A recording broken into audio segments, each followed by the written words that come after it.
Choosing and planning your outfits for any upcoming trip can be stressful and sometimes magastos. Kasya ba sa pouch na to ang pang-OOTD ko for a 4 days and 3 nights travel? I'm Riri, and in this video, I will share with you my tips and tricks on how I pack my OOTD.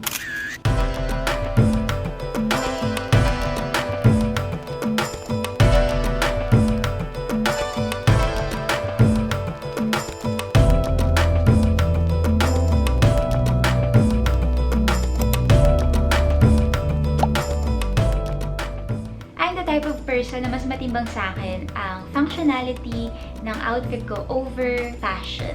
Kaya naman, dito sa pouch na to, kasyang-kasya na ang OOTD ko for 4 days and 3 nights.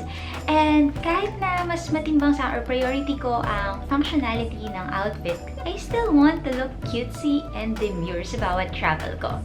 Bilang isang adventurous type of person na backpack lang din ang gamit kapag nagta-travel, medyo nakakapanghinayang kapag madami akong damit na hindi nagamit all throughout the day.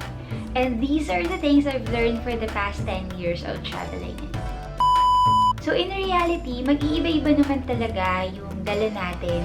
Depende sa kung saan tayong lugar pupunta, kung ilang days tayo magstay, ano yung mga activities na gagawin natin. So for this video, let's say that we are going to El Nido, Palawan, and we will stay there for 4 days and 3 nights, tapos magkakaroon tayo ng 2 araw na island hopping. Number 1 tip is plan your fits according to your itinerary. So, in planning your outfits, make sure na on your day 1 or yung airport outfit mo ay isuot mo na yung mga bulky items mo like jacket, pantalon kung gusto mo magpantalon.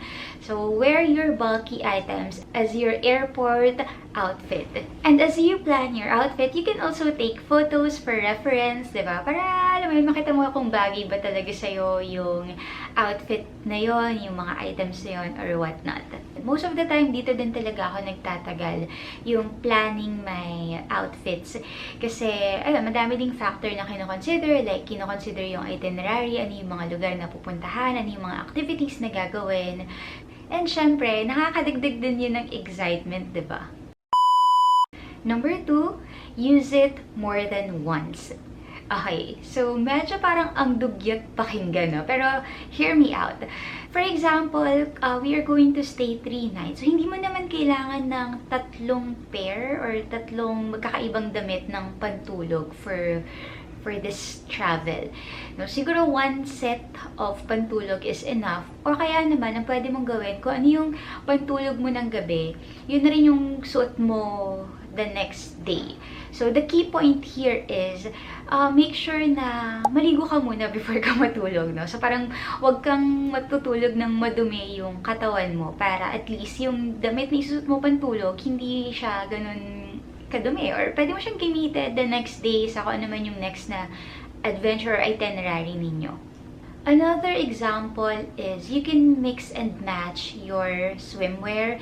Diba? Lalo na kung yung accommodation normally may mga hanger naman yun or may mga space kung saan pwede magpatayo ng damit. So, ayun, pwede mong ma-mix and match yung mga swimwear mo or other items mo to have that cutesy outfit pa din. So, yung mix and match, madalas ko din tong ginagawa kasi minsan, sa isang araw, hindi lang naman isang beses ka lang lalabas, ganyan. Minsan, di ba, may parang mga eat out, dinner, ganon. So, gusto mo iba yung outfit mo. So, pwede kang mag-mix and match ng mga pieces na dala mo.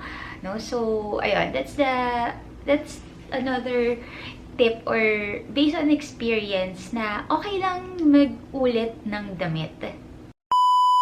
Number 3, build your travel wardrobe. Invest in good quality items. So, example, dry fit. Mas prefer ko na magdala ng dry fit kaysa yung mga cotton materials. Kasi number 1, mas mabilis yun matuyo, tapos hindi rin siya madaling magusot.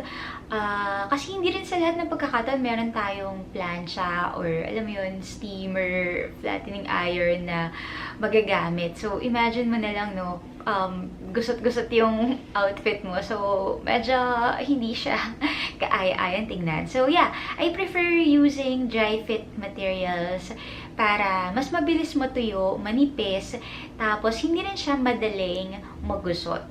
Another item is swimwear. So, I suggest that you select unique or yung mga timeless design pieces ng swimwear, like pwedeng plain colors, ganyan.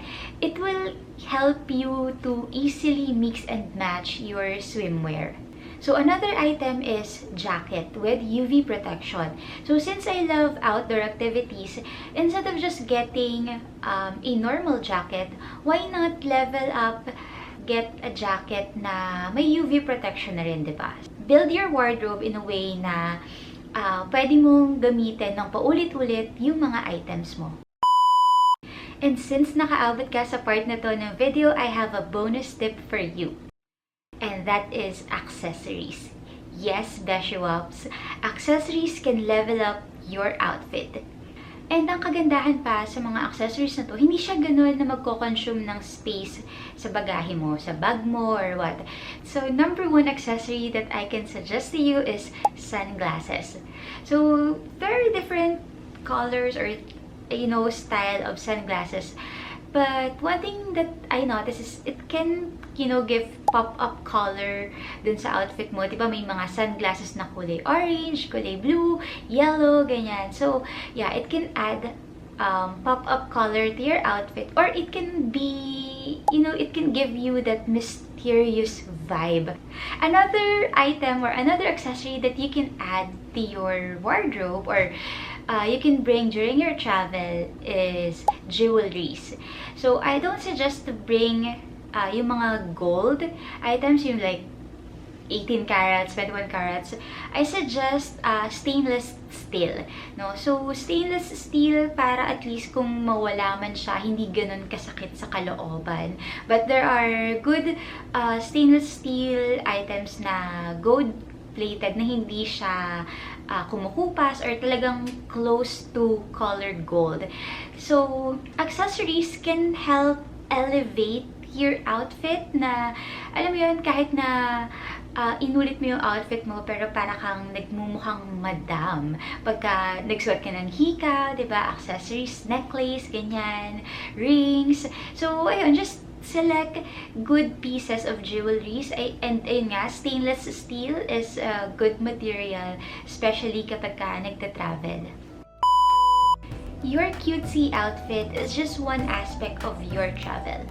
You can wear basic clothes and still look gorgeous because your body is the actual fit. So take care of your health and be confident. See you on my next adventure.